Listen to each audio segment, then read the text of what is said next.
What's good, everybody? Thanks for clicking this video. Thanks for tuning into my channel. My name is Simon Hill, Black American from Louisiana, coming to you live from Budapest, Hungary, and I'm here with my beautiful, sexy wife. Say hi, boo. Hi, everyone. This is Akti, and I'm from Turkey. And today we are reviewing him. Yes, this is episode 137 of our movie reviews, and him is a 2025 sports / supernatural horror / slightly dark comedy / action film, I would say, social commentary.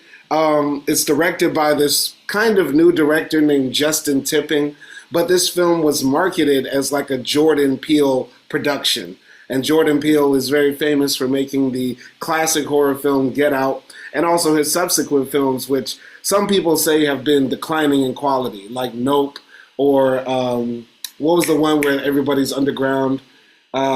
Them, yeah, us, them, whatever, right? some third person pronoun. And so he continues that with him. We watched this film, I would say, about 2 weeks ago. What did you think about it, Acti?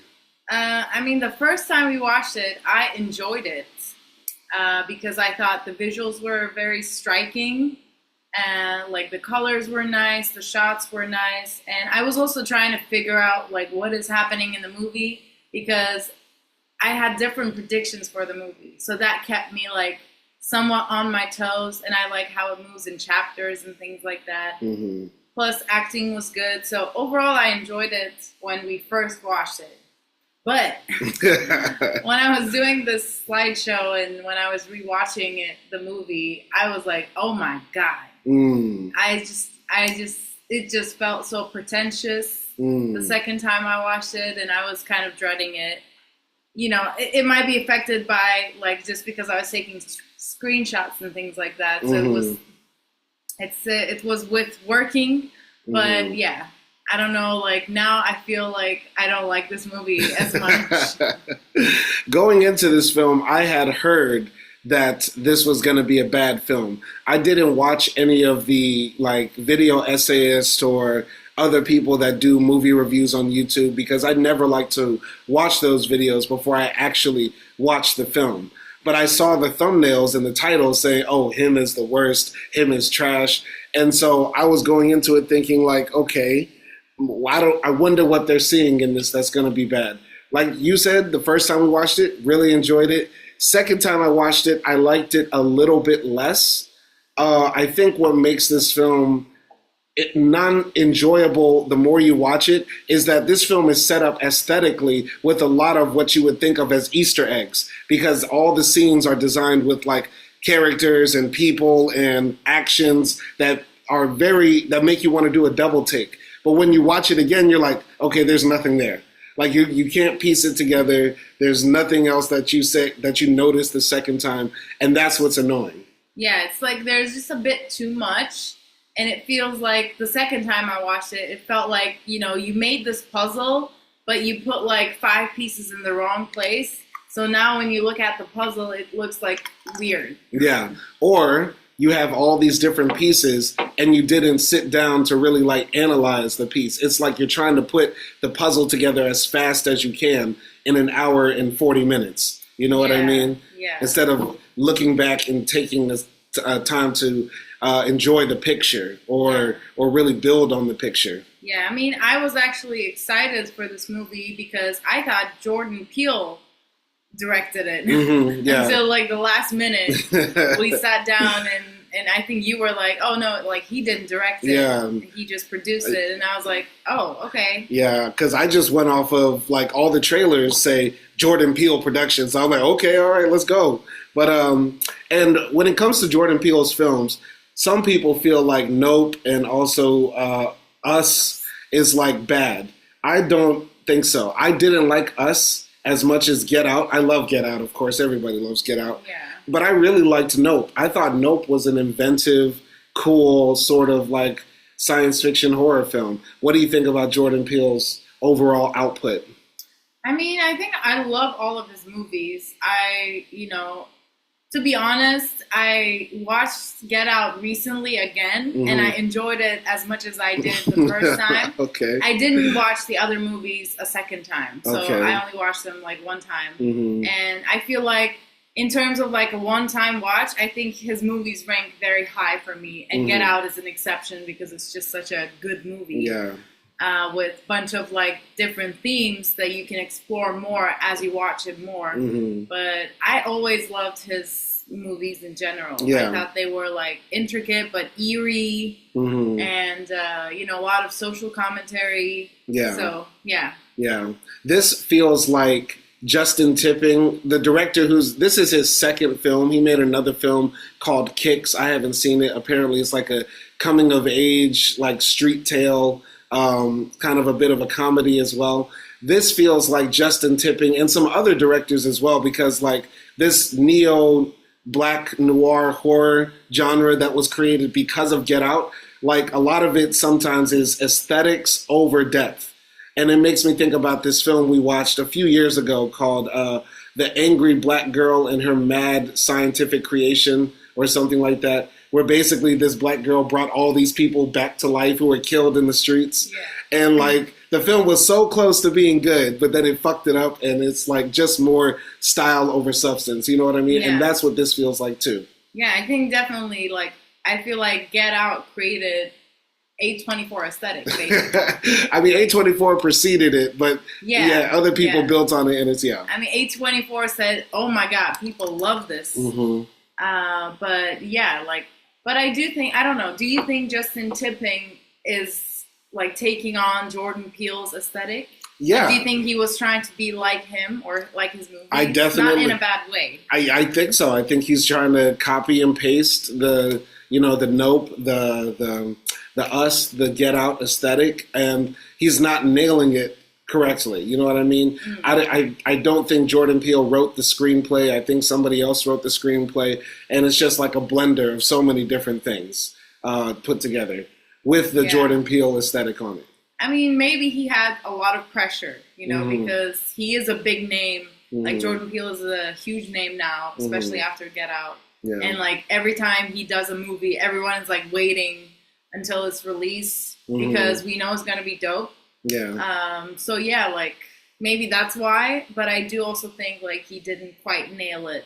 I think he just did too much. He overdid it. Well, let's break down why we think such by going through the film. So essentially, the movie opens up with this young boy who's watching a football game. He looks to be about 8 or 9 years old, right? And he's in the living room and he's watching intently, sitting right in front of the screen. And all of his family are cheering for this team called the Saviors, right? And the Saviors star player is the quarterback named Isaiah White, right? And this is his poster here. He's played by the actor Marlon Wayans, who is a famous comedian. He's been famous for like, Jesus Christ, too long. You know what I mean? Like the Wayans family, and particularly Marlon, doesn't get enough credit for like literally being famous since like 1991 up until 2025, doing comedy, drama, stand-up, all types of stuff. So shout out to Marlon Wayans just for being such a staple in like American cinema, comedy, culture, etc., right? But this is the character he's playing, right? And so the main character of this film is this young boy right now. His name is Cameron Cade, and his father right here is like hyping him up like, you're going to be the next Isaiah White, right? Ain't that right? That's what a man does, because in the game that they watched, Isaiah White got injured really badly, like almost a career-ending injury where his like bone is poking out of his leg or something like that. And it sort of looks like the little kid is traumatized, but everybody else is like, yeah, man, that's a hero. That's what he did. He sacrificed to win for his team. So what did you think about the opening scenes when we see this? Yeah, I think this is also when we first hear the phrase, no guts, no glory. I think it's a popular phrase already, but that's also what, like, we hear that a lot of the times in the movie. But to me, I never understood, like, the fandom or stardom or the enthusiasm around sports like this. Obviously, sports is, like, important and, like, it's good for, health and competition and all sorts of things. But I just don't get this fanatic approach to sports, and I always hated it. So for me, it was like, this is just traditional, like, sports worshiping family, Mm-hmm. because some people in my family are like that with soccer. Right. So yeah, this is just what it reminded me of, and I think it just gave us like the background of the main character. There's a saying that we have in America, like football is a religion. You know what I mean?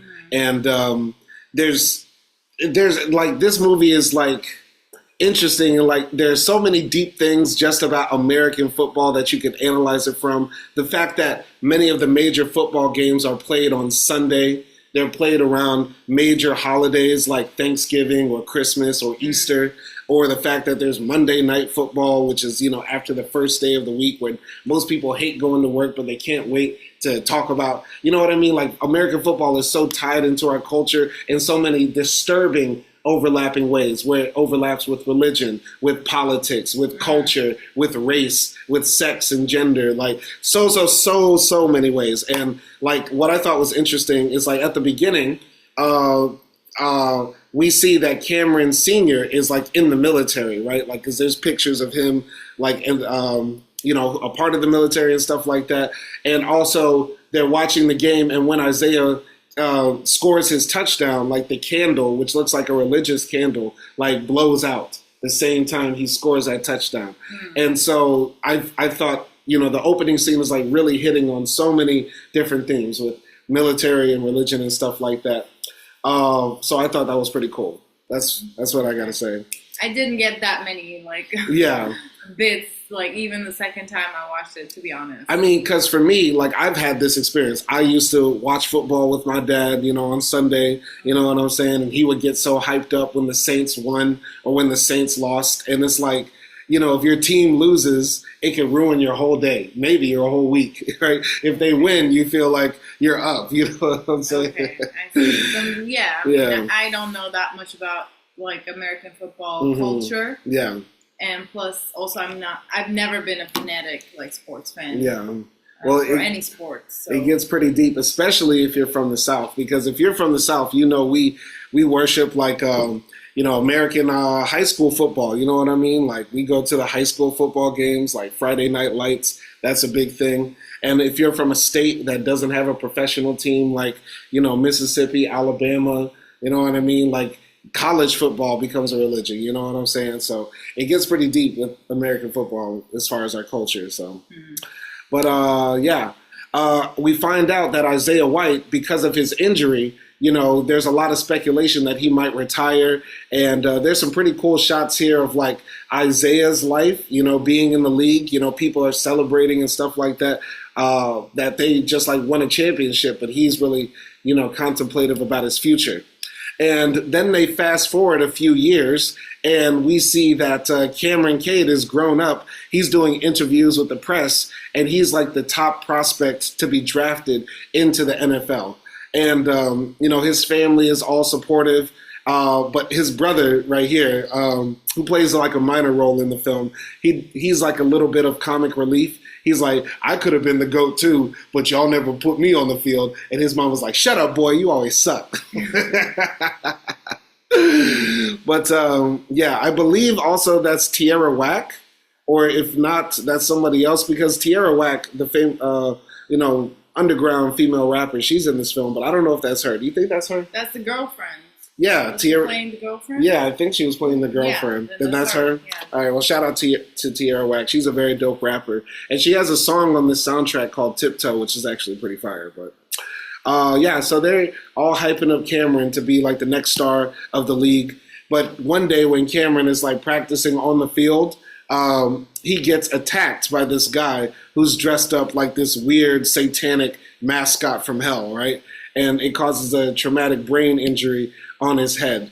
And the doctor's telling him, like, if he, plays again, it could be career ending. Not life ending, career ending. So what did you think about any of those scenes?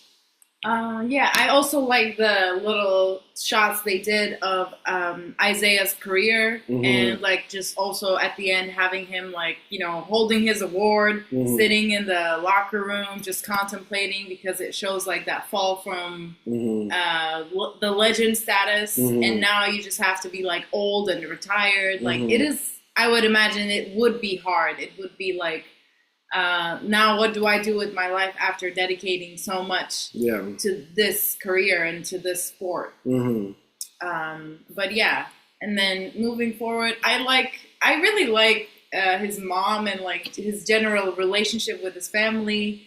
I think like they constantly gave us like, oh, they're supportive, but there's also like a little bit of, I don't know, like a little bit of pushing from the family for him to be like famous. And obviously like there are financial consequences probably for the family as well, you know? And like who doesn't want their brother or their boyfriend or their son to be famous? Yeah. So yeah, there's that was also definitely there as well. And I did not expect like for things to get violent this quick, so I was shocked, and I was also thinking like, is this real, is this imaginary, like, because when this scene happened, the ball was spinning on the court, like it looked like some supernatural thing that was happening, and I was like, okay, what is this gravitational alien force that is doing that? Going to the ball thing, I have a theory in this film that the ball is controlled, because the ball spinning on its side like that is so unnatural. But we also see the ball throughout the film do sort of weird stuff, like it moves on its own and stuff like that. And I think that's trying to say like the game is really controlled and rigged. Like Cameron or Isaiah might think they're great players, but really, you know, the ball is literally like out of their hands. You know what I mean? Like it's not up to them.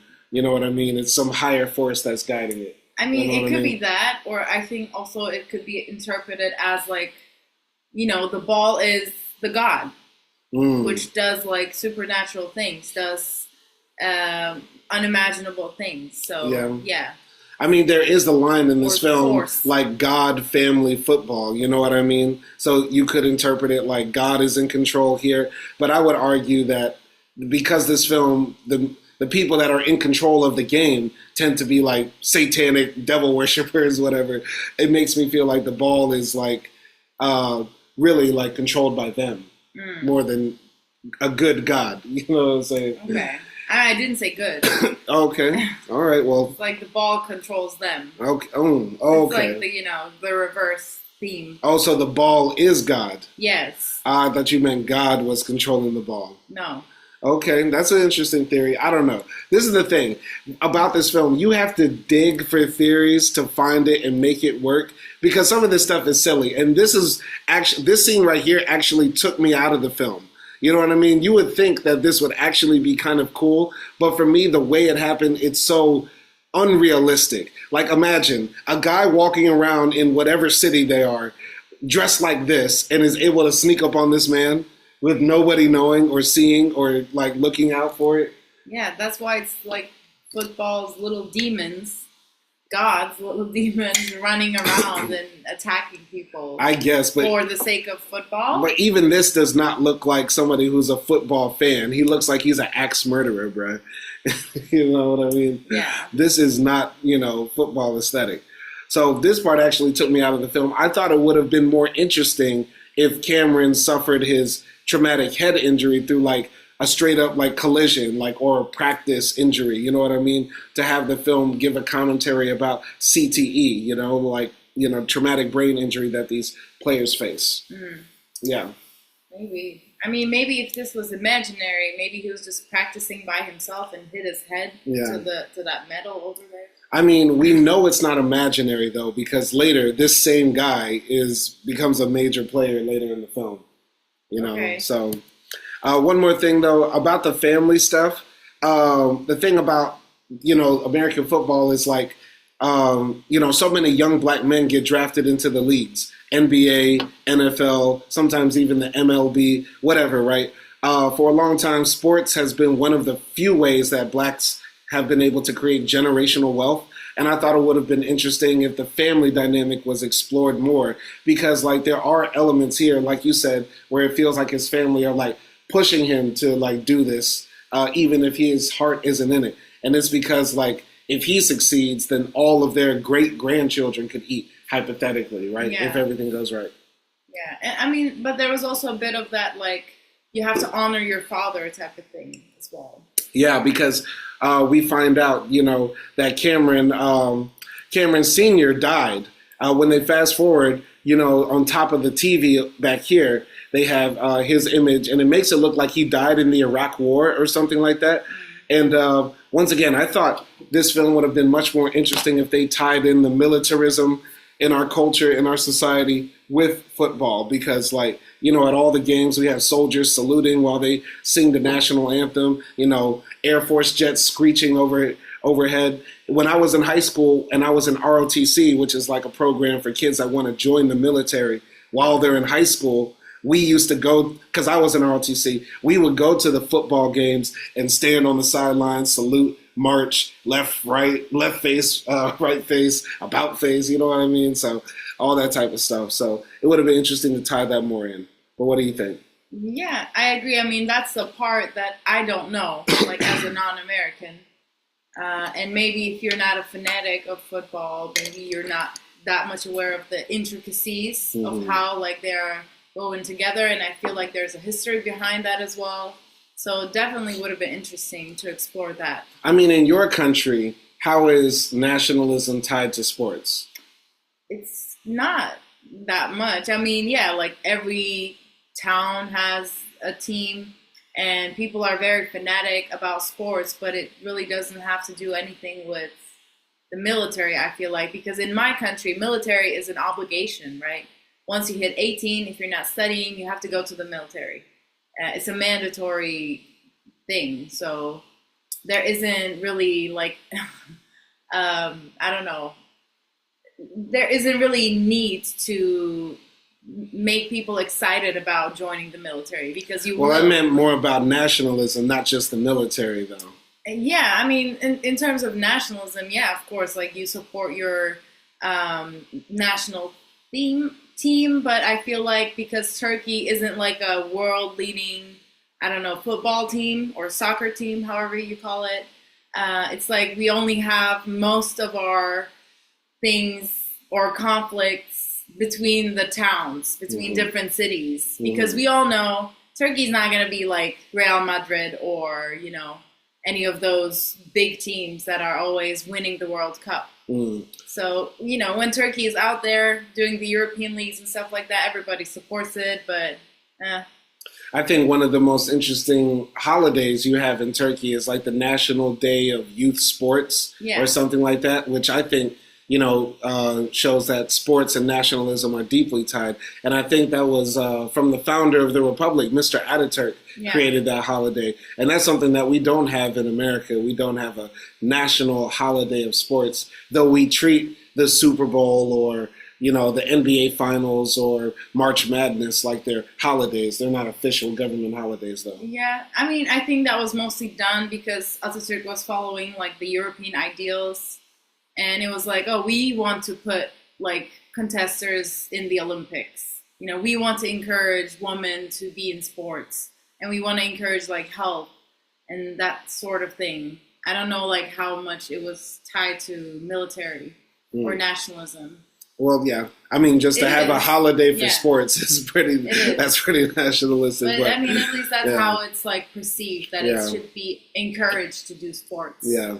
Well, even though we're talking a lot about nationalism in sports, this film does not. Not really. It does it for maybe 1 second and then it moves on, which shows some of the issues here. Because that's an interesting topic, you know what I mean? Especially for the U.S., the most militaristic, I would argue, wickedly nationalistic country. But so anyway, moving forward in the story, Cameron is told his injury is career ending. But he's set to go for the combine, which is when, athletes that are ready to go into the NFL draft, do a bunch of exercises and performances in front of recruiters for the different teams to decide to impress the recruiters for the team so that they get drafted higher. But because of his injury, he doesn't end up performing, even though, he says, I'm good to perform. But he's bleeding from his head from where his scar is all stapled up. And so, he's kind of depressed about that. and he's about to go out to the combine. And there's this weird fan who comes up to him who's like a midget, and he asks, Cam to sign him or something like that, which is weird. But then later on, Cam goes to his party with, I believe, his brother or his cousin, and he gets a call from his agent, and his agent says, like, yo, even though you didn't perform in the combine, the Saviors, the major team with Isaiah White, wants you to come to a 7-day training camp with Isaiah White to see if you can get drafted to this team. And this is, Cam's last chance to actually go professional, and he's so happy about it. So what do you think about any of those scenes? I really liked the scene where he, freaked out, and he was in this, dressing room or something like that, and his brother, accidentally nicked his scar, and he was getting these texts. His mom was speaking in the background, his girlfriend was speaking in the background, and it just, really, I feel like it captured well how he was feeling, because I think he also doubted himself, can I play, or am I gonna have to risk my life for this? I am risking my life for this. What is gonna happen? And I felt like it was different from the regular celebrities, I don't know, actors or singers, because it's once you pop, it feels like everyone follows you. Yeah. But with sports and celebrity athletes, it's different because you're always on inspection, I feel like, especially when you're first coming up. It's not just something happens and you're suddenly super successful, but it's more this, I don't know, development over time. Yeah. I like that scene too, when he was getting his hair cut by his brother, and then his brother nicked that part of the staple, right? This film doesn't have a lot of jump scares, which I'm happy for. It's not because I hate jump scares, right? This film is scary in a anticipatory type of way and a brutal and gory type of way, which I like. That's the type of horror I like. But that one jump scare when he got hit with the clippers on his head, I sort of felt that. That was real. You know what I mean? What I think this film does good is make the pain sort of real, the physical pain of just the sports they're doing, but also the injuries they have. Yeah. And they do a lot of scenes later in the movie as well where they show inside of his brain and how the blood affects his nerve cells, and you see all of that connection. Yeah. And I think that also helps us feel the pain, literally, physically. Yeah. I think the aesthetics of this film, some parts, the X-ray parts, are some of the best. Yeah. Because I've never seen that in a film before, and that's a really cool, type of shot to do. You know what I mean? Yeah. Moving forward, though, yeah. So when Cam actually makes it out to the house where Isaiah lives, it's out somewhere in Arizona, in the desert, secluded. But outside of Isaiah's house, he has all of these weird super fans who literally live next to Isaiah, he's their messiah. And there's this one woman there, her name is Marjorie, and she's the super of super fans. And when she sees Cam in the SUV, she says, "We don't want you. We don't want you. We want Isaiah," and stuff like that. And she was hella scary. And I was actually looking forward to more Marjorie in the film because she has 2 kids, and her kids are painted in whiteface, you know what I mean, all over their bodies. So I thought that was hella cool. Their aesthetic and stuff like that. Any comments on that? I was just thinking, right before we started the review, we were talking about, the movie a little bit, and we sort of said, oh, it's post-racial. A little bit, this movie doesn't really talk about race that much, maybe except, some parts. But I do think now, looking at this, it is there a little bit, because you have the athletes who are black, you have the fandom who look like rednecks, and all of them are white, I think, for the most part that we see. And then you also have the executives who are white. So you have the trashy whites and then the controlling whites too. So, I mean, I don't know. There has to be, I think there's some meaning in that maybe. I mean, America is just very surreal when it comes to the black body and where it's accepted and praised in certain places. Yeah. And those are very few, right? You're in the middle of racist ass Alabama in a 50,000 seating stadium. Everybody in the crowd is white, doing the wave, and then a bunch of big, strong black men run out on the field and tackle each other and jump on each other and score points, and the white folks go crazy. And they say, I love you, DeMarcus. I fucking love you, DeMarcus. Yeah. And then they walk outside and see the first black man and say, get away from me, boy. That's America. Yeah, because essentially these people are worshiping Isaiah. Like Isaiah is their God. Yeah. I mean, but like you said, the film is post-racial, and if I was to make this film, I would just cover like one or two or maybe three themes. And definitely the black body, how it's worshipped in sports and maybe vilified in other places would have been one thing I would have covered. But that's hard to do when your main star is Tyreek Withers. You know what I mean? That's hard to do when your man is like an octoroon, bro. It's hard to do. Wow. Well, don't say that. It's hard to do, man. But moving forward, man. So basically, Cam gets to meet his idol for the first time. And Isaiah comes up to him and says, don't call me Isaiah, call me Zay. And he tells like this really cool story when they first meet that, do you know why quarterbacks exist? A long time ago, there were these Indian boys who were living in this reservation school, and they were playing against these big, strong, tall white boys, and they were getting slaughtered. So these Indian boys started inventing all types of tricks and plays, and they invented the spiral pass. And this allowed them actually to win games. But the white boys got really mad at this. They said these Indian boys are not playing the game right, and they would literally get killed out there on the field. And the game of football actually got so brutal and violent that the president of the United States had to come out there and say passing the ball in football is legal, right? Which I think was such a good-ass scene because I love those little historical moments about how racist and wicked our country is and how basically everything cool from our country basically comes from brown folks who had no other choice but to survive against white supremacy. I love that fucking story. But when we first meet Zay, he comes across as kind of cool, even though you know in the film he's going to be like the villain later. But what did you think of that first scene of them together? Yeah, I really liked the story as well. It was nice. And like the first impression I had of Isaiah was that like he's the type of witty, cool, but evil man that will make you sacrifice your soul. Yeah. And like it's so easy to be enticed by him because he is so like witty and also funny, but also like I'm the cool uncle, you know, that type of vibe. Yeah. And I was like, oh, like this little guy is gonna get like completely smashed.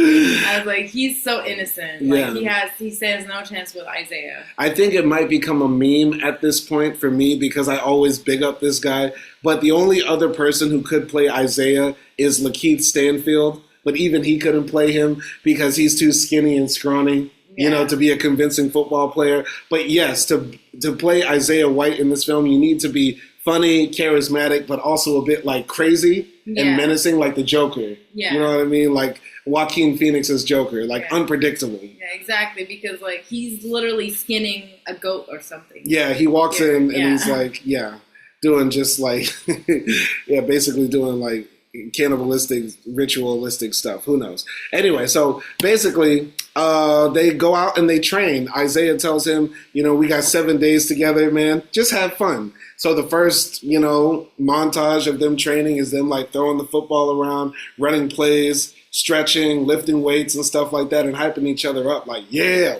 we do this. We love football. Yeah.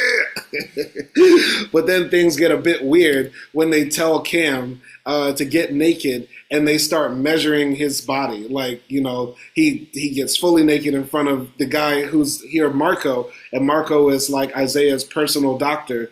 And, you know, they judge every inch of his body and stuff like that. What did you think of that scene? I think this scene definitely made me feel like he was being commodified and objectified in terms of like, you know, it's like buying a furniture or something that you measure like how everything is supposed to be. So it felt like it sort of dehumanized him. And I guess that's pointing at like how sports industry also dehumanizes and commodifies like athletes as well. But I also like the scene because it was like funny scene. Mm-hmm. Like after they were done, they were like, "Oh man, like I thought you were gonna keep your underwear." But yeah, they make fun of him and they take his clothes, so now he's naked, and that's also like, for me, alluded a little bit like that's a sports prank. You know, I feel like that's not the first time I heard about that prank. Like you steal someone's underwear and then they're left in their towel or something. Yeah. So it also like highlighted that brotherhood.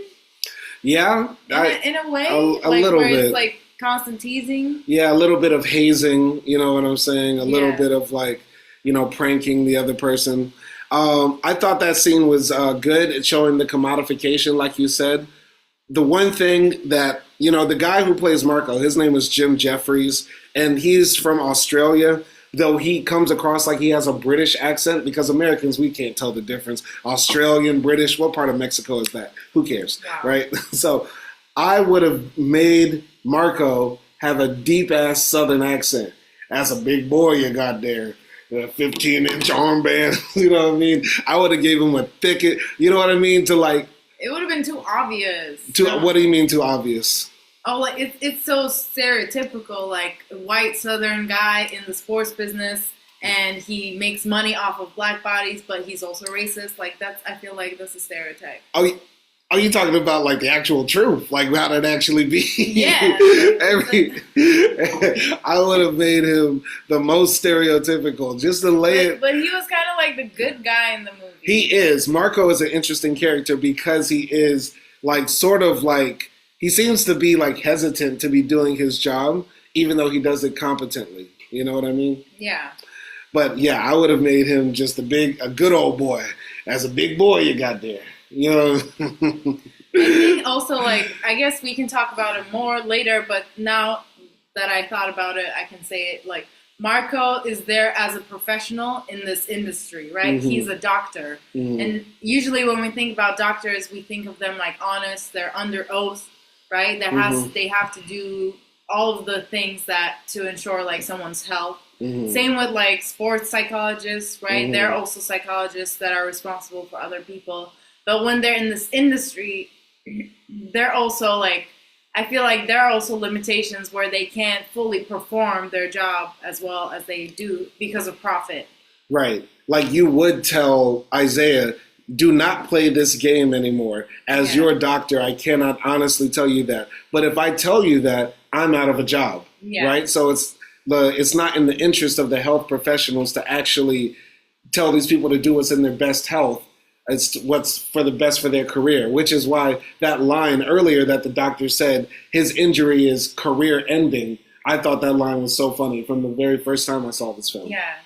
And like, just same with, I feel like maybe sports psychologists, it's a like big field actually, but you can't, I imagine as a sports psychologist, you can't just tell the athlete, you should quit because it's not good for your mental health. Yeah. You can't do that because then you're out of a job. I feel like essentially, no matter what, the sports psychologist's advice is to slap you on your butt and tell you to walk it off. Like, essentially, that's what it is. Get out there, champ. Thank you for. But I'm just basing it on what we agree upon. Like the sports professional is there to tell the athlete to keep going, no matter what. Yeah, but I think like it would be manipulation, not slapping your butt and telling you to walk away. No, but I mean essentially, in form, in function, the advice is all the same. Okay. But moving forward, we get to meet Julia Fox's character. Her name is Elsie, I believe. Yeah. She's an interesting character, and I might have a controversial opinion. I don't know if I saw Julia Fox act in anything else. I feel like, yes, she was in Uncut Gems with... Yes, Uncut Gems with, what's Adam that? Sandler. Adam Sandler, yes. And I actually liked her in that. I think she's actually a very good actress when she plays this type of character. Material girl, surface level, very, superficial, kind of a bit grimy, you know what I'm saying? I like her character. Okay. I like her too. I like her acting, I would say, when she plays this type of character. I don't know if she has range. But I think in this role, if this is her typecast, it's pretty good. What do you think? I generally like her. I think she got a bad rap because of Kanye. Mm-hmm. And I don't really think, like, it was her fault.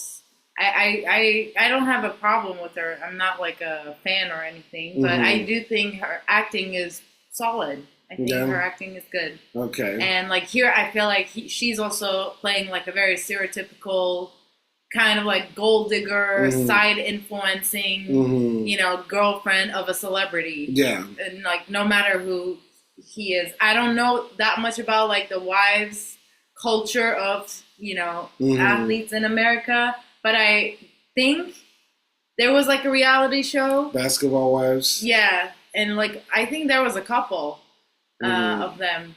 So, yeah. Yeah, I mean... Definitely, I think, another, like, cult. Yeah, that's a whole nother thing. I mean, the way, you know, Elsie's character is, like you said, she's like an influencer. As you see right here, she's trying to sell, like, some... erotic inserts that you put into your vagina to increase your orgasms, right? And then she meets Cam and tells him, "We got one for men too." And she tells him, "Put it in your ass, Cam." I like that this film has a little bit of funny. You know what I mean? It's not all scary and drama. Like, there's a little bit of humor, and I feel like Elsie's character is a bit humorous, but also a bit dangerous too. And I like that. Yeah, she, like, represents seduction and sort of, but I think she also represents, like, this movie is anti-feminist. You think so? Yeah, because she also represents, like, I feel like she plays dumb, but actually she's not dumb, which we see later on. Right. Like, she's basically one of the executives. Right. I mean, she's a villain in this film. She's a villain, yes. If you put her in the film as, like, you know, representation for women, then I don't think that's fair, because there are other good female characters in this film, even though they have minor roles, like Cam's mom, his girlfriend in general. There's a scene earlier where his girlfriend tells him, like, there's other ways to be great. You don't have to go to the league. You know what I mean? So yeah, and Elsie is, like, the complete opposite. Yeah, basically. Right.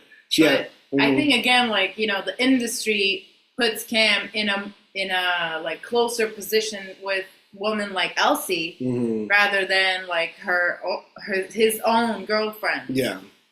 Because, like, he has to do training and he has to attend parties with bosses and different things. And these are the type of people he's in proximity to. Yes.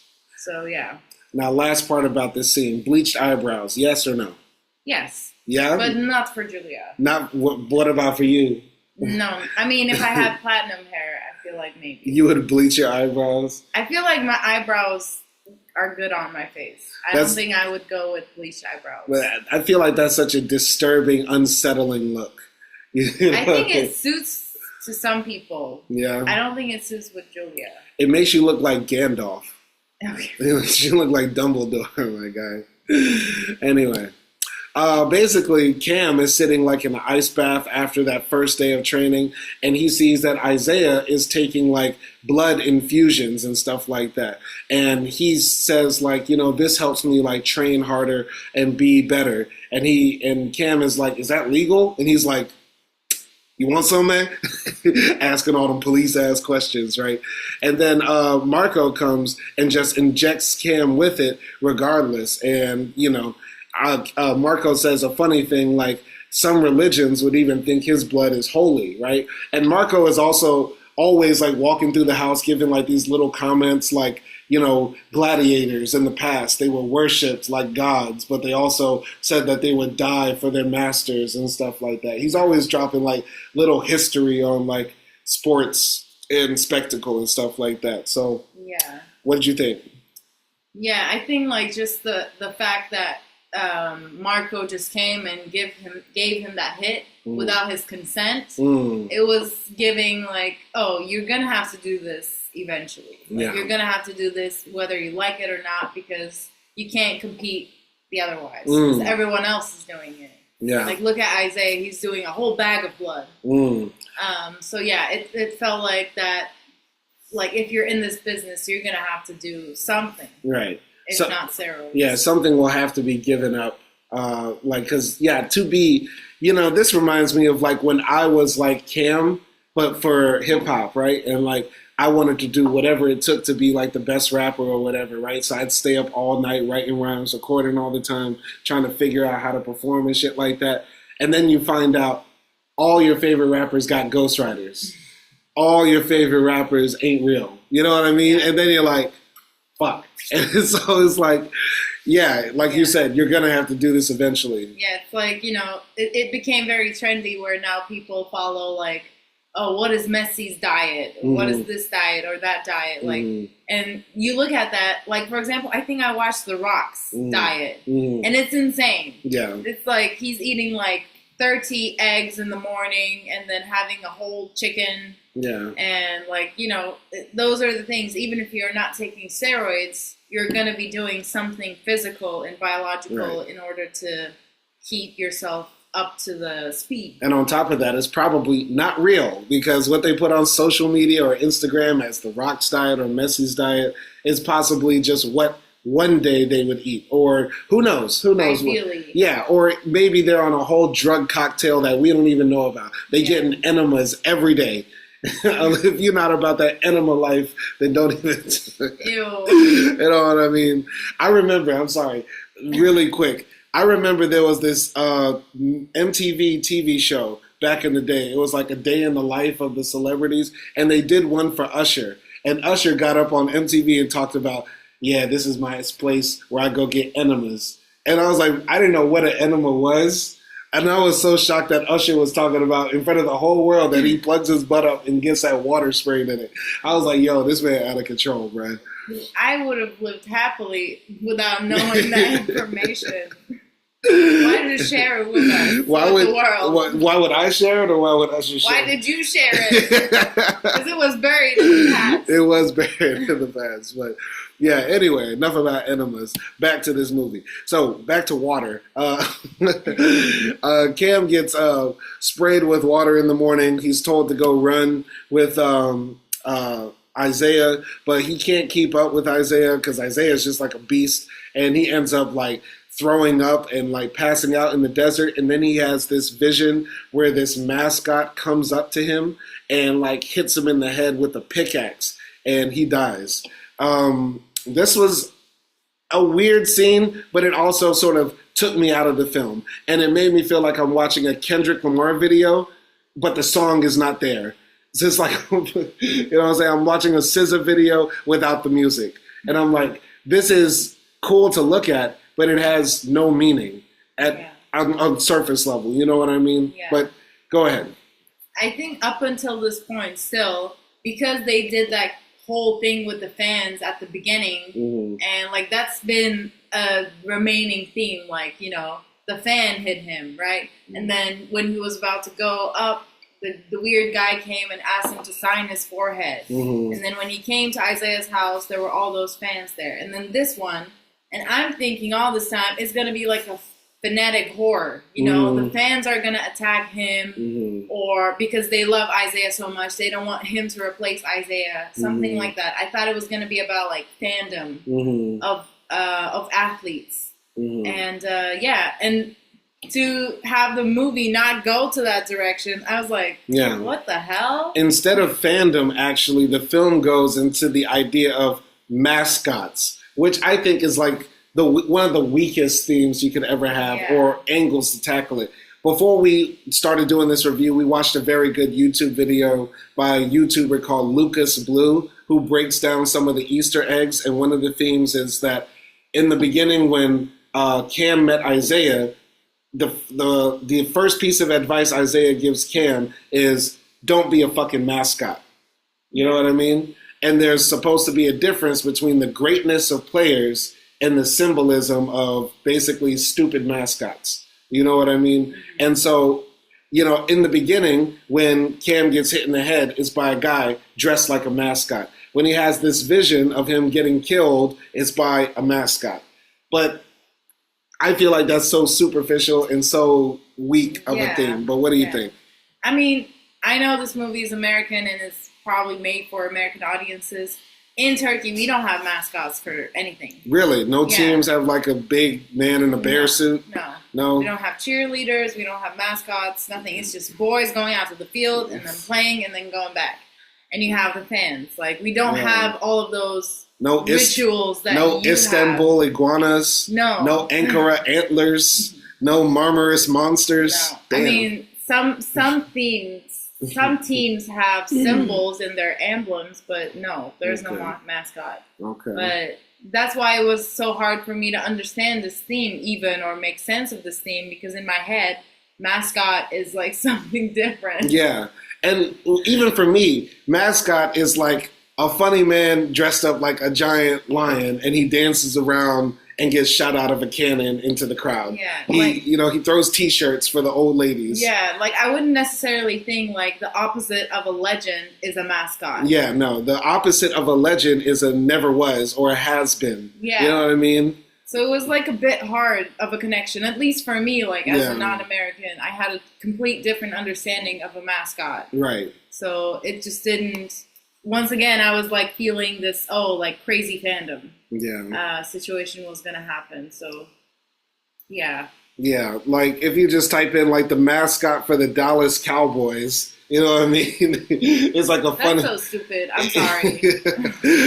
You can't see it here, but just type in mascot for Dallas Cowboys. It's like a funny looking man in a cowboy costume. You know what I mean? Which is kind of creepy. It is in the uncanny valley. You know what I mean? It is very Disneyland of Americans. Yeah, and also kind of surreal to look at. You know what I mean? A man with a giant foam head. But that's just part of the culture. And for me, these mascots don't look like real mascots. Like, what the fuck is this? Is this a monster piñata? Is this for the Pasadena piñatas? It resembles all the pom-pom girls. Wow. Maybe. Okay. Anyway, enough about this. Moving forward, Isaiah makes Cam come back to life, tells him breathe, relax. Here I was thinking Isaiah planned this. He got all of his fans onto Cam. Oh, yeah, but I mean, he didn't actually get killed, though. I mean, he was just sick. I think Isaiah did, though, want to, outrun him and show him he's, stronger, though. Yeah. But moving forward, Cam gets injected full of drugs again by Marco, who just tells him to, suck it up. He slaps him on his ass and says, walk it off, champ. And I really like this little details with on the needles you'll see the symbols. So this one is do you see it? Yeah, and that shows up later. Yeah, that shows up later, but I like that detail. Yeah. I thought it was fun. I mean, this film has a lot of Easter eggs if you watch it again, but they're still not that interesting. You do notice this the second time, but it's not wow, that changes it. Oh, man, you see that? Yeah, no. But, yeah, so basically, they're about to do this exercise where they're going to test Cam's ability to play under pressure. So he's doing passes with a bunch of guys who come out here who are also trying to get recruited to the Saviors, right? And he's passing the ball, but at the same time, this guy is getting rocked in the face. He is getting his face smashed in by a ball in the machine that hits him every single time Cam's passes don't get caught, right? And so Cam is getting chewed out by Isaiah, and he's telling him you're a quarterback, it's all on your shoulders, you're the responsible one. Cam is yelling at the guys give me some fucking players that can pass. And one of the guys says, you a bitch and your daddy was a bitch. That's why he dead. And it's yo. Chill. But this scene was actually kind of intense, but also kind of fucking stupid. It was kind of fucking dumb. It felt like they just did this scene to shock the audience. And it didn't really. I know it's trying to say there's people out there that will do anything to be on the team and sacrifice their life and hurt themselves and stuff like that. But the way it's done, it just feels too on the nose. How come Cam didn't see that and say, yo, I gotta go? Because that just seems beyond the pale. It looks crazy. You know what I mean? It just looks insane. What did you think? For me, I thought the sort of pressure scenes were a bit too long or too much. I don't know. At first they're there's pressure, and then this guy comes up. They're starting to hurt him. And by the way, they weren't other prospects for the team. They were just fans who wanted to play with Isaiah. Okay, you sure? I think they were walk-ons, but okay. I mean, maybe they thought if they're really good, they might have get recruited, but he just says like, oh, these are just some fans. At the beginning, but I mean, in the sports we have in American sports leagues, we have like the D leagues and walk-ons, and like basically anybody could try out to be on any football team. So there's people that are like 45 years old still trying to get on the Dallas Cowboys or something. You know what I mean? But, I mean, I don't know what any of those are. So yeah, that's just what he said. No. But to me, I agree with you a little bit. It was on the nose, but it was also like that. I think long needed adrenaline rush that the audience needed as well, because it was going like kind of funny and smooth, a little bit, I don't know, weird. Yeah.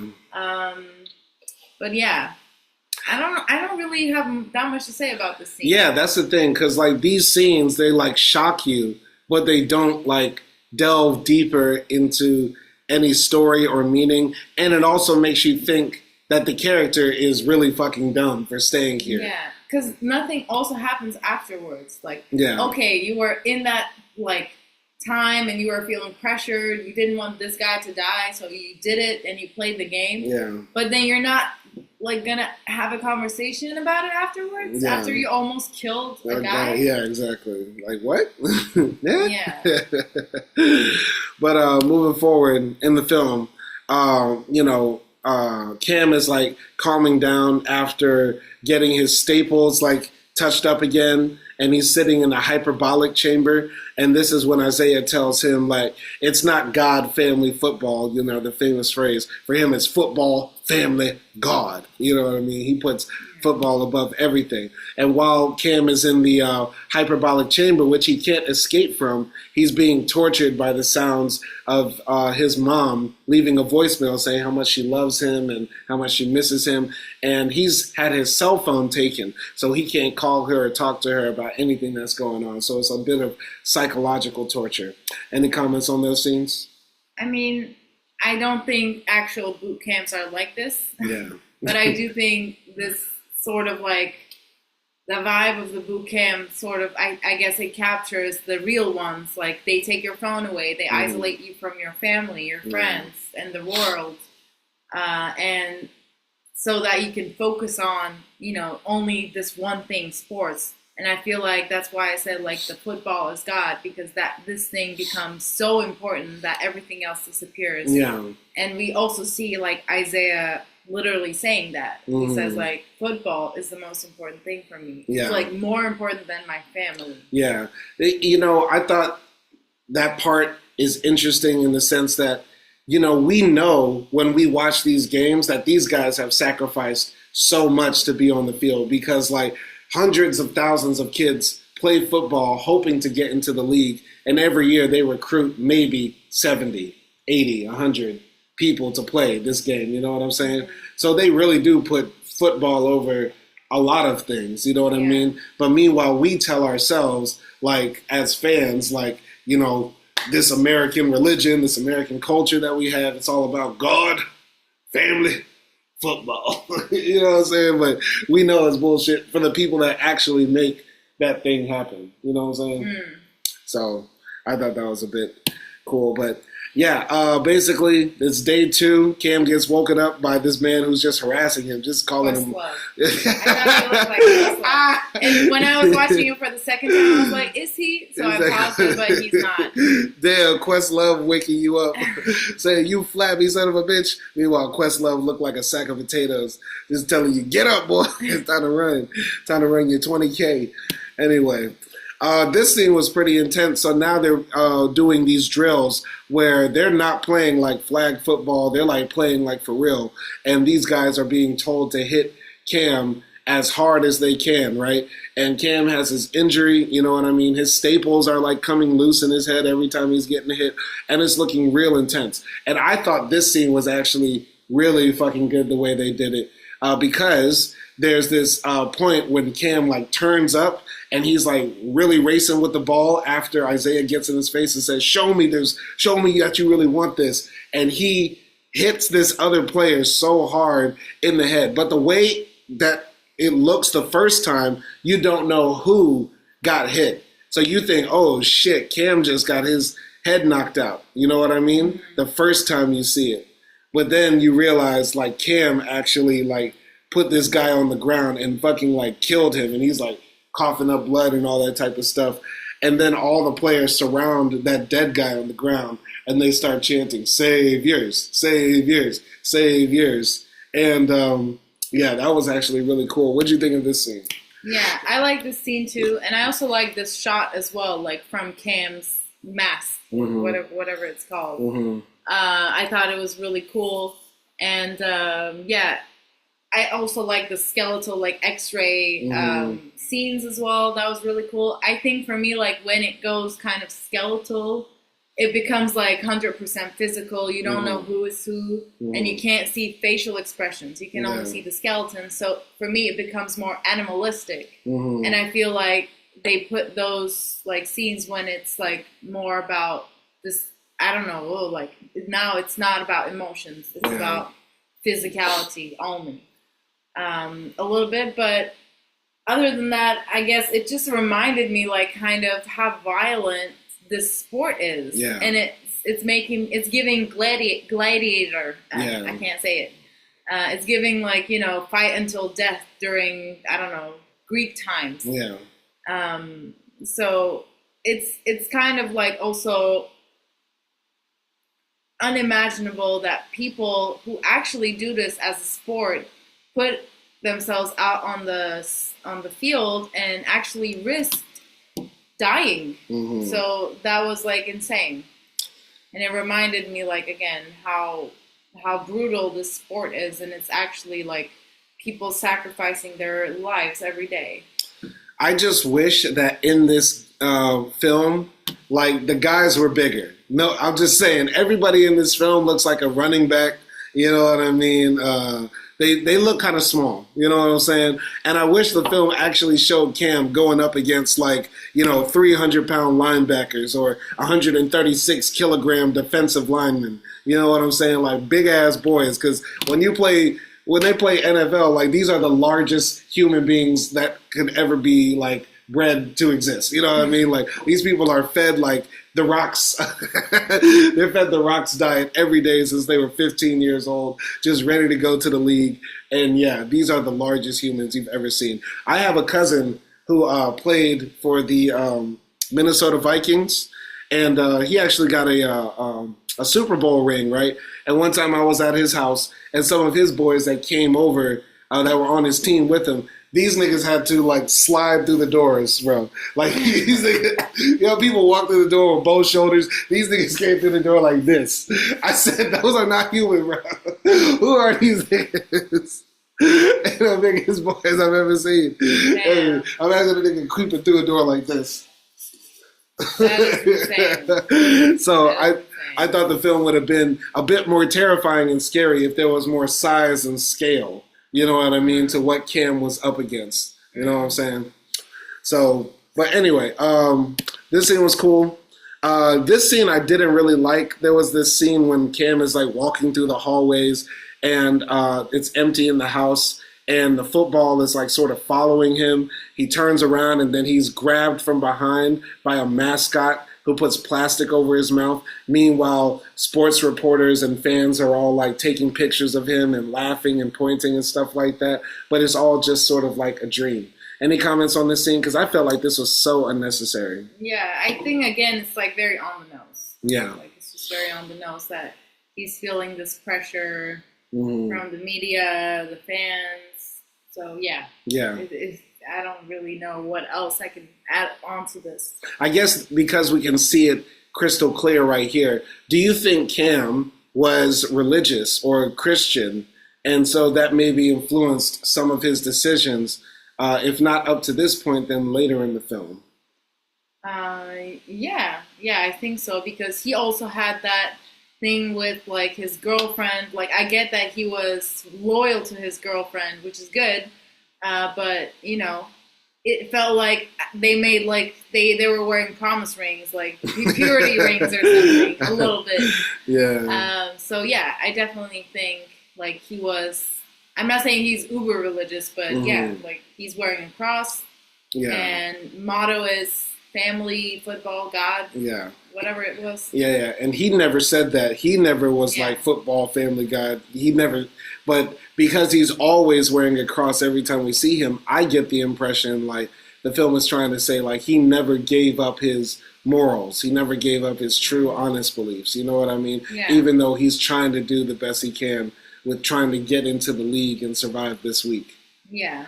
I mean, he does come off as a very moral, at least trying to be moral. At least trying. In this environment. Even though we just saw him kill a man and he didn't cry. Yeah. I felt like he could have cried in this scene. That would have been better. But if he was like showed more like, oh my God, I just fucking killed a man. I mean, he was shocked. He wasn't like happy because all the other team players were chanting and were like, go Cam, go Cam. But he was just like sort of stunned. I mean, he started singing "Go Saviors, Saviors." He started with the chant too, but I don't remember. Yeah, but anyway, moving forward, he's telling his mom happy birthday when Marco comes up behind him and says, like, "Don't kill yourself for this job, kid. I've given up so much of my life. I can't see my wife or my kids." And Cam says to him, "You have kids?" He's like, "No, I don't fucking have kids. But if I did, I couldn't see them." I thought that was a little bit funny, as a little bit of comedy. But yeah, Marco is telling him like, there's more to life than just this job, right? So that's why I feel like Marco is like a conflicted type of character in this story. Yeah, I mean, it's like he needs this job, so he needs to be somewhat enthusiastic about it in order to survive, like, emotionally. Mm-hmm. But at the same time, like, imagine that you don't have anything, like any free time, any friends, any family, and you're just constantly shadowing this one guy. Yeah. Who worships himself as a football god. And that's like your life. Exactly. It would be like so unbearable to do that. So that's him. But also, like, interestingly, in the scene where he's talking to, like, his family, he first talks to his brother, and he tells his brother, like, yo, I'm seeing things. Mm-hmm. And I don't think I'm good. And his brother is like, don't worry, you'll be fine. Yeah, you just need you just need to exhale really hard, squeeze your nose, and it will release endorphins in the cortex or something, whatever part of your brain or something. Which is, again, like this, I don't know, like this pressure coming from the family a little bit that he'll be fine. Yeah, it's just training. Of course, like, you're tired, but it's more than just physical and minor emotional pressure. It's like major emotional pressure. Yeah. Well, he also has pressure from the outside because Marjorie and her sick, twisted kids are like peeking through the window, and they are not happy that Cam is still there. So they're plotting on him. So there's this scene when, Cam and Isaiah are like talking in the sauna. Cam is saying like, I keep having nightmares and stuff like that. Isaiah is telling him about how much he loves football. He even loves the smell of the locker room. But more importantly, he loves the cheering of the fans, how they chant his name and make him feel big and special and stuff like that. And Cam is just replying like, all that sounds cool, but really I just want a family. I just want to be a dad one day and stuff like that. Look at his peanut head. Just saying, like, I want a family. That's why he feels Christian. A little bit, you know what I mean? He comes giving, like, Christian values. Yeah, he's giving Christian. But I think at this part, Isaiah tells him, like, you need to find your own way to greatness. You know what I mean? Don't try to be like me. Be better than me. You know what I'm saying? And looking back on this film, watching it the second time, I don't know if he was trying to warn him. Like, this is Isaiah really coming out and saying, like, yo, what I did to be successful is not worth it, and you don't need to do it. Or if he's trying to, like, tell him to go away so that he can keep his power. You know what I mean? Okay. I don't know. So you don't know if it's manipulation or, like, warning. Yeah, I don't know if this is a type of mental, reverse psychology, or like an actual genuine idea. You know what I mean? It's hard to tell. Yeah, I mean, I really liked this conversation. Mm-hmm. Even the second time I watched, I loved this conversation because you get this contrast of Isaiah where when they are practicing, they're on the field, he's a maniac. Mm-hmm. He doesn't have morals. Mm-hmm. He doesn't have pity, he doesn't have empathy, nothing. and he's like a monster, right? Yeah. And then they're off the field and chilling, and he's like actually nice and is having good conversation, and he's a good mentor. So I felt like this was a warning, in my opinion, because I felt like Isaiah was also contradicting within himself. Yeah. Like, do I really want to beat this kid and, still be the GOAT? Or do I just rather, like, give it up and finally, like, retire? Yeah. I feel like he was also fighting this battle within himself. A little bit, yeah. I think if you remember back in the scene when they were playing on the field really hard, Isaiah says, like, you're just a scared little boy who wants validation from strangers because his daddy didn't love him. He's saying that to Cam to get up in his head. But really, that's Isaiah's thing, too. He loves when people chant his name. He loves when people say, we love you, Isaiah, all this sort of stuff. So it's all the same. Like, I thought that was interesting, too, how he just openly admitted why he loves the game. Yeah. And it's because of the validation. Yeah, and we kind of don't know, like, if that's really the case for Cam. Yeah. Because from what we saw, his father was... Yeah, he was pushing him, but he was also, like, very loving and supportive at the same time. I think with Cam, he's motivated by solely his father, right? And not really about the fame and stuff like that and the girls and the money. It's like to make his father proud. You know what I mean? Yeah. So, while Cam is, like, in the sauna by himself, Marjorie creeps in and tries to hit him with one of the rocks. And she almost does it, but she screams real loud, which of course wakes him up. He gets up and starts choking the shit out of her. And basically Isaiah comes in after Cam is done choking her. And Isaiah grabs the lady by the neck and she says, "Oh, fuck me." That was so weird. I can't believe that still is not here. Why did you capture that? It was gross. It was gross. I like that scene so much. That's so memorable. But anyway, basically, Isaiah grabs this woman by the neck and kisses her deep up in the mouth, all tongue and everything, and then throws her ass against the wall, cracking her skull. And then her two gimp-looking sons, get in there and start wailing and crying. And he says, "When you're a god, there is no peace." And he's just so, like, satisfied by what he's done. And he says, "I do it all for the fans, bro." You go away, Cam. I just need to clean this up. What did you think of this scene? Listen, I like Marjorie. In terms of, like, I wanted her to be also more in the movie. But I thought this scene was kind of unnecessary. Like, what did this tell us? I'm just digging up now, and I'm thinking, like, oh, when you're famous, when you're an athlete, you have girls falling for you. And you actually don't want that. Like, this is how truly girls are represented, like, because they want you for your money or your fame or your status. They don't love you for you. So they're actually ugly. I don't know. But, like, you still want that, even though sometimes you know that. That's why he kissed her, I think. I get that. You know, you have this amazingly beautiful woman in front of you, and she's, like, telling you you're the greatest. And you know that she wants money, but you still go for it, you know?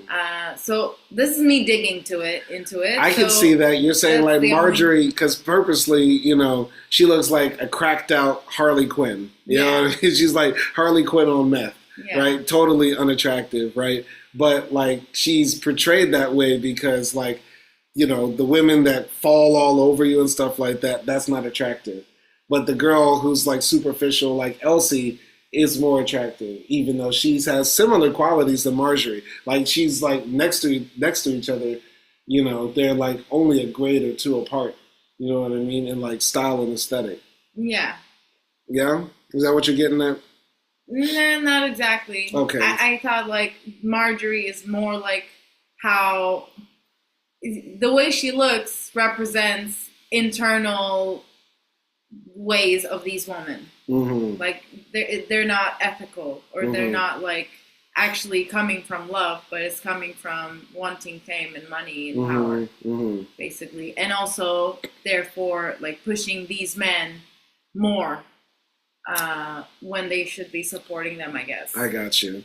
I guess we could read into Marjorie more, but the thing is, she was such a cool-looking villain that this film just killing her off like that is sort of like it's just so. It was a waste. It was a waste, and so much more could have been done with her, her sons. They have great design. You know what I mean? So many of the characters here have great design and great potential, and they're just not utilized. You know what I mean? I would say. And it's a bit weird. I don't know. I guess like the reason they are kind of like the boys, they are grown men, but they're like running around like monkeys or babies. I don't know, and they don't do anything when their mom is dead. Yeah. Like, I mean, they cry and scream. You know what I mean? Yeah, but like you're not gonna attack. I don't know, Cam. Maybe no, not because Isaiah, but well, Isaiah's their god, and now their mother is killed. They probably have no idea. Once again, we can only speculate, but these are really cool looking characters, and more could have been done, I would say. Yeah.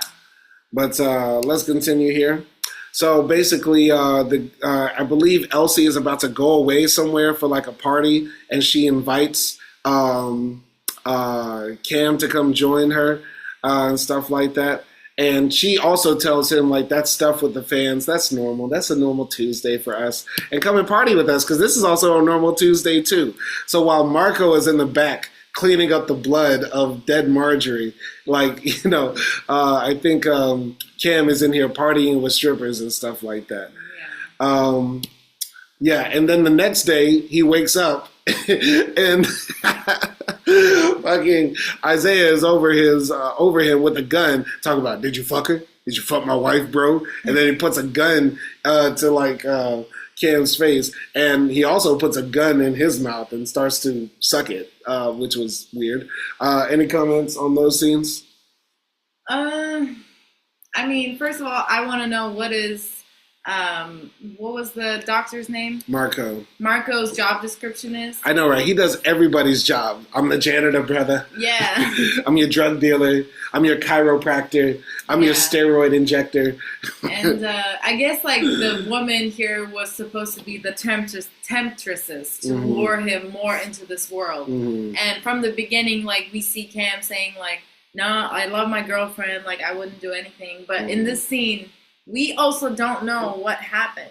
And I feel like Cam also don't know what happened. Like, if he actually did anything with anyone. But I think it also showed the commodification of women in this sector as wives and girlfriends as well. Because they could be used as objects of revenge or domination or over temptation. Other athletes. Yeah. Like, oh, I'm gonna, I don't know, fuck your girlfriend because you won the last game or something. I don't know how it works. Yeah. But you get what I mean. Yeah. I feel like it's not uncommon for, like, one woman to date different athletes. Yeah. I mean, there's a whole thread on Lipstick Alley about how to get a ball player. One of the longest running threads. How to get a ball player. I thought this scene could have been done better because I felt like it was just for aesthetics. Like you said, we don't know what Cam did. We don't know if he kissed the girls, if he had sex with them, if he rejected the temptation. And I thought the film would have done so much more if we saw him, like, kiss or refuse a kiss. You know what I mean? That would have said a lot about his character. But the way they did it, it was just like, let's try to make Tyreek Weathers a sex symbol by stuffing his tighty whities so he has the biggest bulge possible and try to make Julia Fox not skanky. Yeah. And meanwhile, his mom's voice record is playing over the scene, by the way. Eat well, stay hydrated. Yeah. Like, boner killer. Mom! Mom! Can't you see I'm trying to fuck? Anyway, this scene could have been better. This scene was actually kind of cool. I think this was one of Marlon's standout scenes with the gun a bit.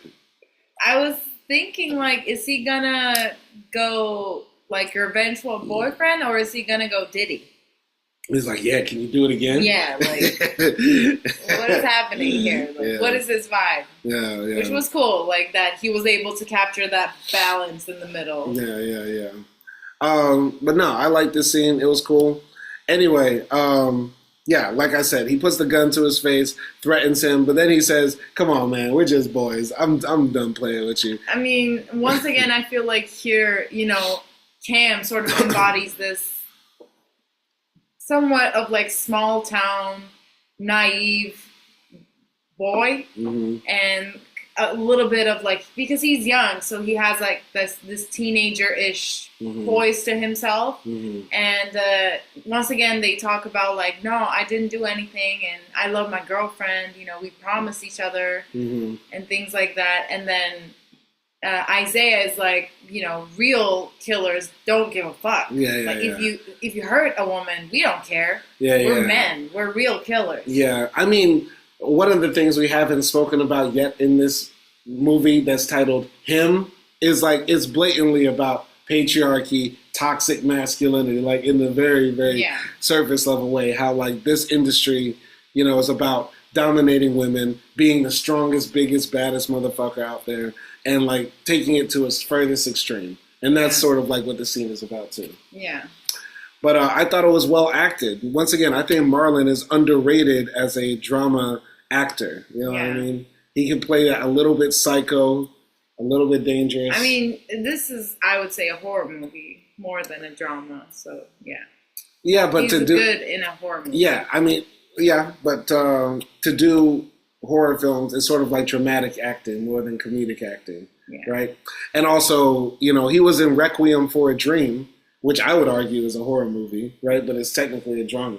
Yeah. And Marlon was very good in that. You know what I mean? In my opinion, he had one of the best characters. I don't remember it that well. He was the guy that got his arm cut off at the end because he did so much heroin. He also did the ass to ass. Okay. No, that was Jennifer. You don't remember Requiem of a Dream? No. Oh man, we should review that film. I think I watched it when I was in 8th grade. So. And you never did heroin? No. Damn, bro. Anyway, they go out shooting and stuff like that. They're shooting at like old football jerseys, and they're also shooting at mascots, which I thought was interesting. And basically, Isaiah is acting like what happened with the Marjorie didn't even happen. He's like, "What lady? I don't know what you're talking about, boy." And so they're shooting, and then Isaiah makes a deal, like, you hit the mascot, I'll give you everything you want. I'll give you the money, the cars, everything. But if you don't hit it, I'm going to take your youth, right? But then, this is when we see Cam sort of like clap back. He says, "Nah, I like to earn my shit. How about this? If I don't hit it, I might let you keep your quarterback spot next year," which is kind of cool, like showing like he's not just a bitch no more. He's sort of like leveling up. What'd you think of that scene? Once again, I like that he was standing up to himself, but we don't know why this happened. Like, why is he now suddenly deciding to stick up for himself? Is it because he fucked Elsie? Like, I don't know what happened. Okay. And I wish that instead of just having a very, like, surface-ass scene like that, they gave something. Yeah. Elsie could have been whispering to his ear and saying, like, if he becomes the next quarterback, she wants to be with him or something. I don't know. Not in that obvious way, but, you get it. I know it sounds like I'm putting a lot of praise on it, but thank you, Acti, for bringing me back down to the real world. Because, there is no sort of explanation for this quick transformation. Like, especially when he had a gun to his head. Yeah, literally the man had a gun to your head, but the next scene you're talking shit like, "I'm going to take your job, boy." Like, what is that? You know what I mean? The level up is crazy. But moving forward, basically, I forgot what happens here. What's happening in this scene? He's just having, like, some supernatural dreams here, basically. And he's hearing, like, the comments from the media and stuff like that. That's it. Oh, yeah. That's how, like, this day ends, okay. basically. Well, once again, this film is more aesthetics than it is substance in a lot of ways. Yeah. But, these sorts of scenes are really cool. I like this, man. This is hella cool. But this is basically Cam doing like his first press interview, talking about, his time with Isaiah, and he's reflecting on his time with his father, 5 a.m. workouts, running drills all the time. And yeah, there's also some shots of Isaiah and the trauma that his body has gone through too. Marco said earlier that Isaiah got hit in the head so hard that blood used to come out of his eyes, and that's sort of shown right here, which I thought was kind of cool. Yeah.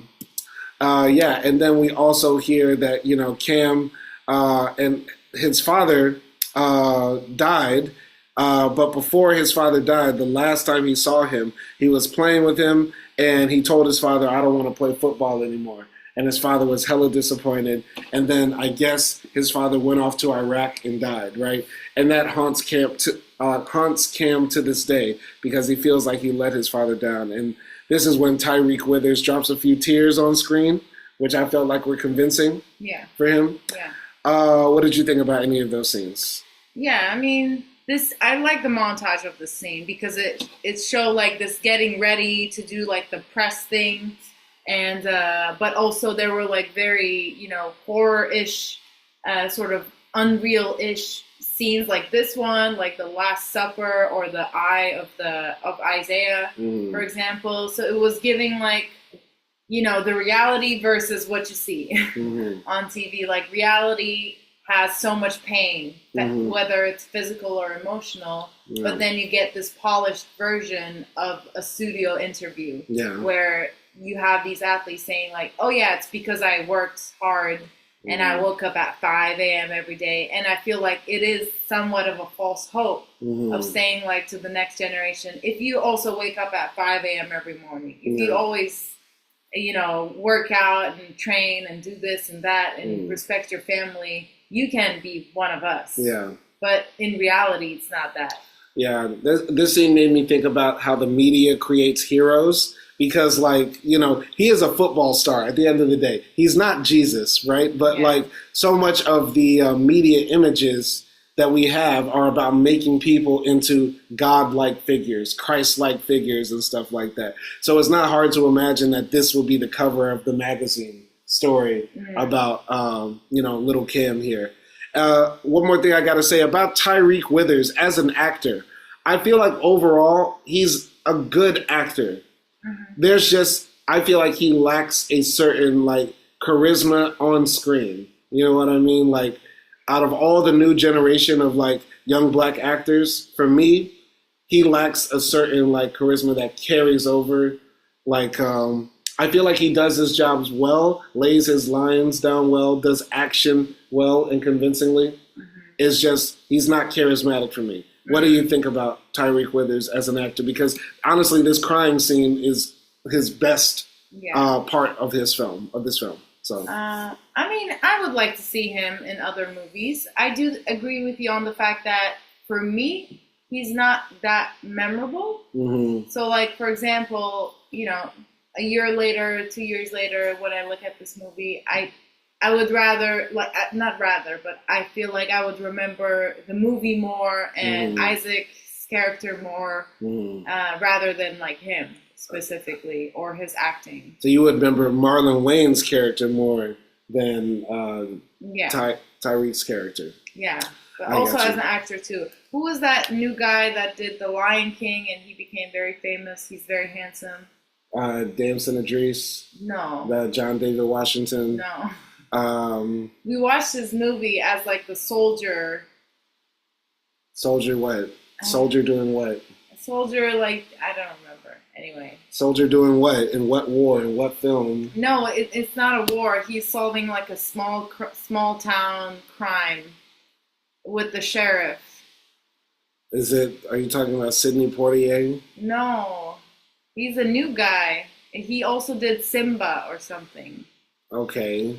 No, anyway. I don't have to. You have your phone right there. You can look it up. It's not that hard. Okay. So, yeah. Continue. Oh, waiting on you. No, the search is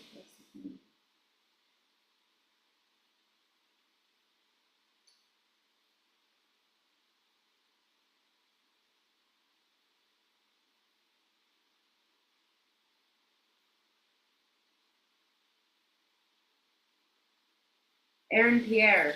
Aaron Pierre. Sorry. Okay. It took me such a long time. But Aaron Pierre has more charisma than him. Mm-hmm. And I feel like they're kind of similar because they're both good-looking actors or men. But yeah. I wonder if Aaron Pierre could have played this role. No, he's a bit too old to play like a young football guy, I guess.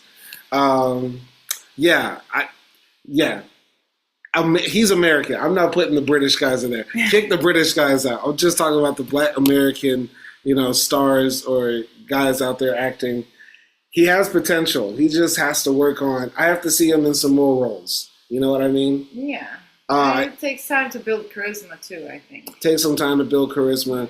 And if they're going to make this guy be a leading man, he has to work on the charm, the wit, the smile, you know what I'm saying? This one is a bit, this film is good to make him like an action star and also showing that he can go toe to toe with other great actors like Marlon Wayans. But we have to see more, you know what I mean, for his future. But moving forward in the story, basically after that interview, Elsie comes up to him and says, the owners are having a special party and they want to invite you and they're going to make a special offer for you. So you better come and stuff like that. So basically, they show up to this what looks like an abandoned restaurant, and inside there's this satanic party with all red lights and everybody's dancing crazy. And Marco comes up to Isaiah and quotes something from Jesus, when Jesus drank wine. And Marco then says, run. You know what I mean? That's the last thing he tells Cam. And then Cam sits down with the owners and all the rich people at the table. He takes a drink of the whatever they're drinking, and he starts blacking out and everything becomes a blur. He starts partying and stuff like that. And the next thing we see is basically Marco's head has been cut off. And I believe this is the beginning of the next day, day 6, which is called Sacrifice. So what did you think about any of those scenes? It was interesting because right after Cam stood up against Isaiah, and then Elsie invites him to a party. First he says no, and he's like, I have to train. But then, of course, she throws in the line, oh, you have an offer. And now he has to go. I think it was obvious in this scene, in the party scene, that Marco was the good guy. He has been trying to warn him all along. And maybe therefore the executives thought, he was warning Cam and they took him out. Basically, that's kind of what I imagined. And to me, this scene also represented a bit of the party life and drugs involved in athletes' lives as well. That comes with fame and money. And there was an interesting scene here where after he drinks the wine, he starts partying and then he starts throwing up diamonds and gold chains and stuff like that, which I thought was cool, highly symbolic. The lifestyle is sickening, you know what I mean? But just once again, it's at this point in the film, it became a bit too on the nose. And at this point, you're waiting for okay, when's the Jeffrey Epstein shit gonna start? You know what I mean? When is the freaky, nasty Illuminati party really gonna kick in? You know what I'm saying? But I think Marco knew he was going to die.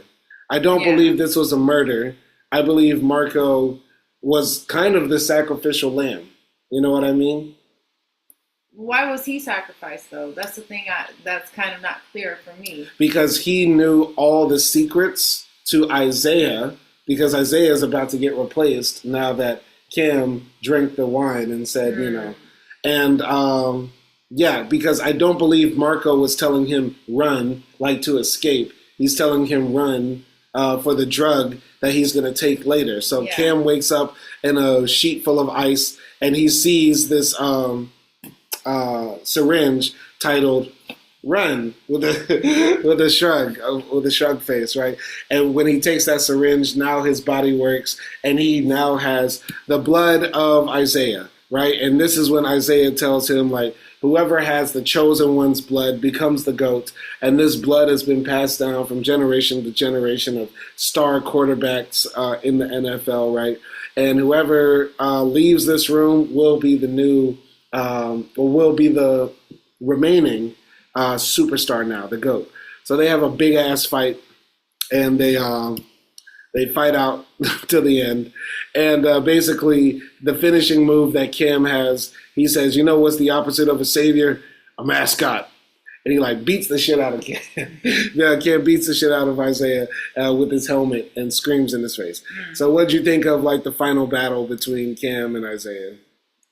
To be honest, I didn't like this unfolding. I like the way Isaiah was like, this has been happening since we had saviors. We took each other's blood and gave it to each other. It was giving like full Illuminati, football Illuminati. Illuminati. And then like, you know, on the door they had like the triangle and the Illuminati symbols, the stars or something like that. Yeah. And it was just like too much of like that world again. Yeah. And you know, we've been through that as as everyone probably remembers in early 2000s. Yeah. But yeah, that's why I didn't like it.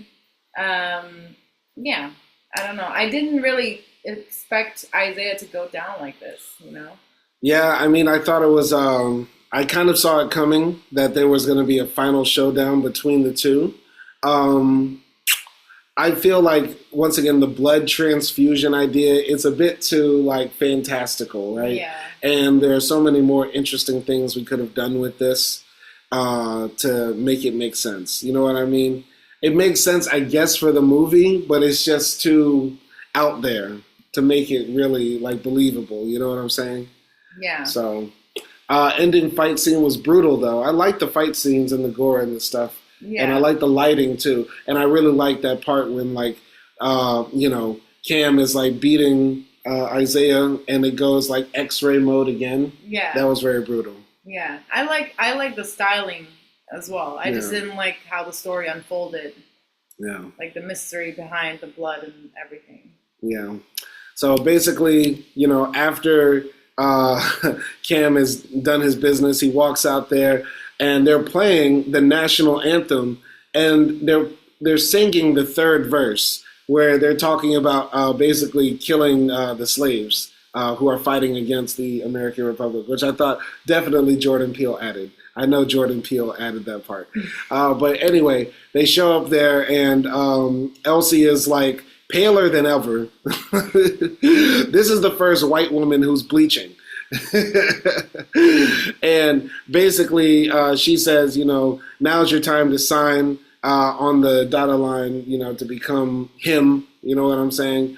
And they find out, Cam finds out that his father actually set up this whole thing because there's a picture of Cam's father shaking hands with the owner of the Saviors, and it looks like they set up Cam to be, you know, the one.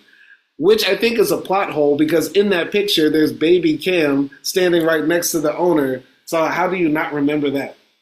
I mean, if you're a baby, you don't remember that, of course. It looked like he was 8 or 9 years old at that time. In the picture. It's very possible that he does not remember who he is. Okay. Anyway, but Cam turns up on these people and they're like, you better sign, boy.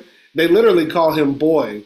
And he says, fuck your old white ass. And Tom, his manager, is like, hey. And then, you know, basically Cam goes on a killing spree.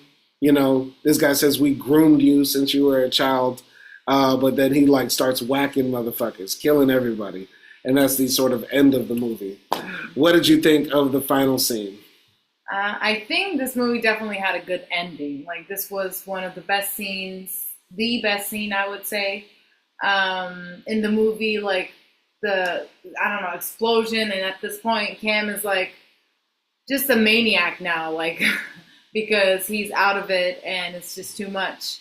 And I like all the symbolism here, like you said, with the national anthem and like the flights in the background and also the cheerleaders and the mascots also there as well. Yeah, I really like the scene. I like that he stood up and I like the gore of it all. Now, I really like this ending too. It makes me think about some of the other films we've seen recently, like Sinners at the end. Smoke like kills all of the KKK I think there was another film we watched, Love Lies Bleeding, where at the end, like, they kill everybody too or something like that. And it just makes me think, like, why in America are we just at this point where the ending of films, we cheer for them if it's like we slaughter people? Is it because, like, we're just at this point, you know what I mean? Like, we just really want that civil war to pop off? Or, like, the films are like, you know, there's no way to reform the racist. There's no way to reform the greedy capitalist pig. We just got to kill him. You know what I'm saying? Because what else? What are they trying to say now? I mean, I think it's relatable because we are also maybe somewhat experiencing a level of social mania. Yeah. You know, like with everything going on in the world, and we're constantly being fueled by these things, but we can't do anything. Yeah. And that is bound to explode somewhere, sometime. So it's cathartic to see, like, the NFL owners killed. I really like this ending. It's risky as hell, you know what I'm saying? Because, like, you know, this is the most on-the-nose, blatant, like, anti-capitalist part of the film, to kill the NFL owners. And I'm so glad they ran with this ending instead of the other ending that leaked online, which shows Cam, you know, basically signing on the dotted line, going to the NFL, and meanwhile Isaiah is like a cripple on the couch, and he's like crying as he sees Cam, you know, taking his job. You know what I'm saying? This is much better. This is much cooler. Definitely. It's much more like, it gives you, it's a happy ending, I would say. Yeah. Yeah. And there's one part of the scene I really like also when Elsie takes the knife from the old white dude, and she's like, I always have to do things myself. You can't do shit. And then it was also sort of giving me like, you know, the woman in this industry also control men towards being more famous and having more money and having more status as well. And they are also somewhat in control of them as well. Yeah. You know, Lucas Blue, the guy we were talking about earlier, he made a good point that said Elsie represents the type of woman that will come along with the fame or disappear when the fame is no longer there, right? Yeah. And so her accidentally killing herself is just like sort of her exiting the scene instead of, you know, Cam having to like put a sword through her stomach or something like that. Yeah. Yeah. So overall, I gotta say, this film is like mid. It's like a little bit below mid. You know what I mean? I give this film a solid 4.5 out of 10. And I really wanted to like this film. I wanted to enjoy it. But like, the film feels like an incomplete Kendrick Lamar album. It feels like J.I.D. doing his best J. Cole impersonation. Wow. You know, have to track J. I'm just saying, like, it feels like Chance the Rapper, like, his first screenplay. You know what I'm saying? Like, this film is just okay. A little bit less than okay. It could have been better maybe if it was a bit longer and you let some of these themes breathe and gave some more background. You know what I'm saying? So, yeah, my last score is 4.5 out of 10. I think I would give this movie like a good 5. Yeah, just like on average. Because I do think the aesthetics and some of the conversations save it. Like those little bits of history or that contrast of Isaiah's character, like soft friend, and then hardcore, like monster on the field. Some of those things I do think save it for me. And like some of the characters and aesthetics save it for me. But when you strip the movie out of those, it just kind of is nothing left. Yeah. And you have to really, really dig in the themes in order to get something out of it. So, yeah, that's why I'll give it a 5. Yeah, I think those are fair scores from both of us.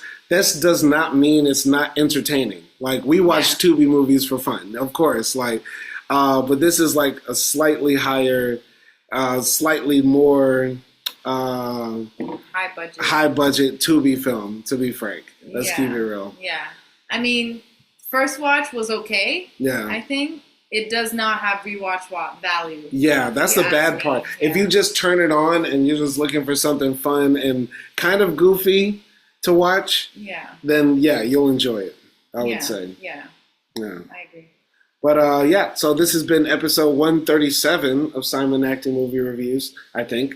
If not, you'll see the real number. Let us know if you got any films you think we should review. We got more films coming up. Shout out to my lovely wife for making these slides. These slides are so good, y'all. Aren't they good? It's like you watched the whole movie and you didn't even have to watch it. You know what I'm saying? We didn't even want to watch it again. You don't even want to watch it again, but you want to watch this video again, and you want to share it. You want to like it. You want to comment. Ain't that right? But anyway, y'all be easy out there. Catch you next time, and peace.